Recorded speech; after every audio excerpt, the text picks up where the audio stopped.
Be honest to yourself. If you're relaxed, please raise your hands, those who be honest to yourself. As was it? Okay, but almost 50% audience. You'll be surprised to say to notice that in 140 countries being happening completely free is completely self-realization. And in no time you start feeling these energy centers on your hands. And most doctors who are now doing Saj Yoga, we will share this journal also with you published by. So the surprised doctors are completely, they have no logic to answer that. How can, if somebody is feeling us, I just explain 1 more minute what really happens after this. Once you start correcting your chakras, your own imbalances through meditation, a lot of techniques attached with it which we can teach you in the centers. Let's say a person I meet and he has chakras imbalances and I even don't know. My fingers will automatically communicate to me about the state of the person.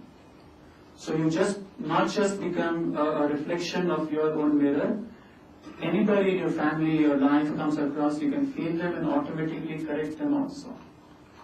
You become collective, and once this collective consciousness works, you'll be surprised that as a whole you start solving people around you problems without even them noticing that they have problems. So if my wife has some problems and I want to correct it, I just give realization to her, she starts meditating and the problem starts getting solved. If I have to assist her, I just sit behind or give vibrations to her remotely. Once you are collected, you can do this. Once you are connected, you can do this. So it may appear to you in this 30-minute session that it's something very theoretical right now, but if you start practicing. And last one summary, as human beings, we are ushering into the last dimension of human awareness. There are many more awareness future. But trust me, the next 2-3 years, or 4 years, or 5 years will make it evident that human beings will have no more time. These discussions will not help. A person has to sit down in meditation and start solving his problems himself first, and automatically the problem starts solving the society. If you are immoral, if you are perverted, if you are lustful, if you are corrupt, then what amount of knowledge or science will not help you, because you yourself are degraded from inside. Once you are self-realized, nobody has to tell you not to be immoral. Nobody has to tell you not to be corrupt. You don't have to do a dharna or a speech. Okay? Thank you very much once again, and thanks for participating in this session. Now we are open to this session. Okay, thanks Rajiv. We have about 10 minutes Thank at you. most for questions, if we can have any. Yes. If I may, I'll just kick off with a quick one, and then I'll throw this open to the floor. At the very start, you said something to the effect that if this were a conference about spirituality, you would probably feel more comfortable. It would appear then that you don't feel comfortable with the term Hindu or Hinduism. And yet a lot of what you have talked about today are recognizably Hindu meanings and symbols. I mean, everything to do with Kundalini, chakras, all of that is recognizably Hindu as we understand the term today.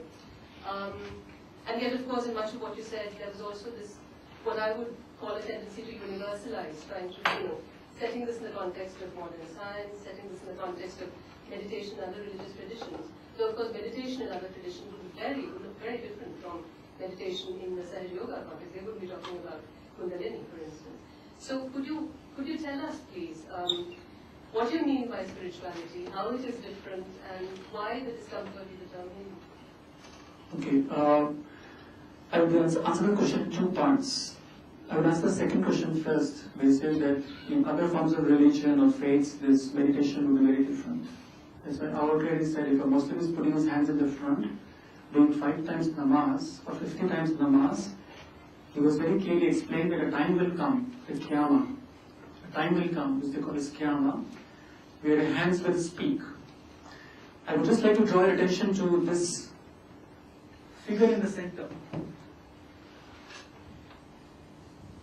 I don't know how many of you seen that every doctor moving around in this planet Earth who thinks he's a doctor would have a sticker behind his car with this symbol. The symbol could a little bit change depending on how it is made. Almost every doctor has this symbol. This symbol came from a doctor called as Hippocrates, who's supposed to be the father of modern medical science. He was not a Christian, not a Jew, not a German, not a Spanish, not a Italian, not a Hindu, not a Sanskrit scholar. Greek. He's Greek. Greek. Good.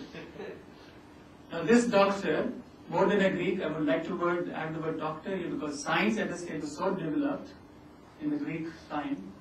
There's reference to Athena and Zeus and all those who were reflected as healing. Athena was supposed to be the goddess of healing, Zeus, and so many forth. This is done by intentionally to reflect these three channels of energy in the brain.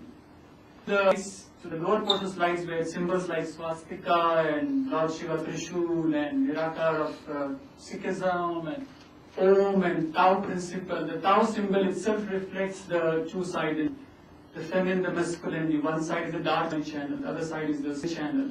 One side represents the Tamogun, the dark. So this one. You look at all the time of Mohammed, and every time there was a reference to these things. Because they're innate. You're born, whether you're born in any religion, brain split up into two parts.